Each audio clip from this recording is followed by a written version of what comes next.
Shalom Bapak Ibu yang dikasih Tuhan Yesus. Sadik hari ini diberi tema Yesus yang utama.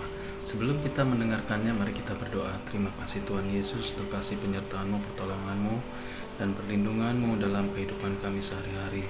Bapak, kalau sebentar kami boleh mendengarkan firman, kiranya Roh Kudus memberikan hikmat untuk kami dapat mengerti kebenaran firman-Mu. Terima kasih Tuhan Yesus. Haleluya. Amin. Nah, Alkitab hari ini terambil dari Yohanes 7 ayat 29. Bapak Ibu bisa baca secara keseluruhan kitab Yohanes 7 ayat 29. Setelah mendengar sabda sadik ini, saya akan membacakan dari ayat 29. Aku kenal dia sebab aku datang dari dia dan dialah yang mengutus aku. Yesus yang utama, kata-kata ini menegaskan bahwa Yesus yang harus menjadi prioritas dalam berbagai aspek kehidupan kita. Mengapa? Karena Yesus adalah Allah, Elohim, Yahweh. Ia adalah pribadi yang kedua dari Tritunggal, karena Ia Allah yang menciptakan langit, bumi, dan segala isinya. Karena Ia Allah Sang Pencipta, Dia berkuasa atas bumi dan segala isinya. Karena Ia Allah berkuasa atas bumi dan segala isinya, Ia berkuasa atas hidup kita. Dia berdaulat dalam hidup kita. Kita harus mengenal Allah, mengenal Yesus. Yesus adalah pernyataan Allah dalam wujud manusia. Kalau kita mau mengenal Allah dan mengabaikannya dan tidak percaya Yesus, maka kita tidak memiliki kehidupan kekal. Mari kita muliakan Tuhan, utamakan Dia dalam kehidupan kita, melakukan kehendak Allah. Janganlah kita mengutamakan hal-hal yang duniawi, apalagi yang bersifat kedagingan, hanya memuaskan nafsu kita.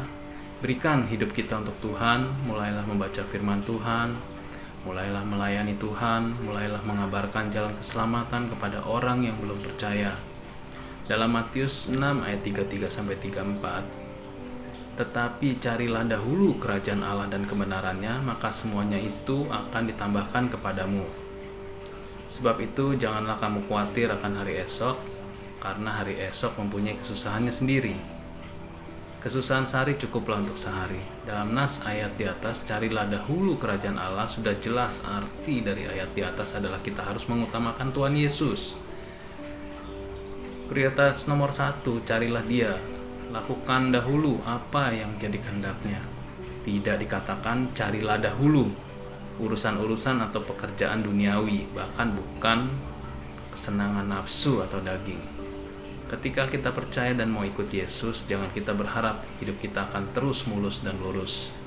Tetapi ketika kita percaya dan menyerahkan hidup kita ke dalam tangan Tuhan dan hidup bersama Yesus, maka kita akan dapat penyertaannya, tuntunan Roh Kudus yang selalu menyertai kita. Ketika kita diperhadapkan dengan berbagai masalah, Ia tidak melenyapkan masalah itu, tetapi Ia memberikan kekuatan untuk kita menyelesaikan masalah kita sesuai dengan waktunya. Mazmur 5 ayat 12 mengatakan, tetapi semua orang yang berlindung padamu akan bersuka cita, mereka akan bersorak-sorai selamanya, karena Engkau menaungi mereka, dan karena Engkau akan bersukaria orang-orang yang mengasihi nama-Mu. Ciri-ciri anak Tuhan yang hidup karib bersama Tuhan. Yang pertama, selalu bersuka cita dalam Yesus dalam segala keadaan. Bukan dalam kondisi dalam keadaan yang diberkati ya, tetapi dalam segala keadaan. Yang kedua, memiliki karakter Yesus, yaitu taat, memberikan pengampunan, mempunyai kasih. Yang ketiga, yaitu mengasihi sesama kita semua. Apa yang kita lakukan untuk mengutamakan dan prioritaskan Tuhan Yesus? Pertama, melakukan kehendak firman Tuhan, mengerjakan visi dan panggilan Tuhan dalam hidup kita, mengasihi Tuhan dan sesama kita. Demikian sabda sadik pagi ini, kiranya kita selalu dipenuhi oleh Roh Kudus. Tuhan Yesus memberkati. Shalom.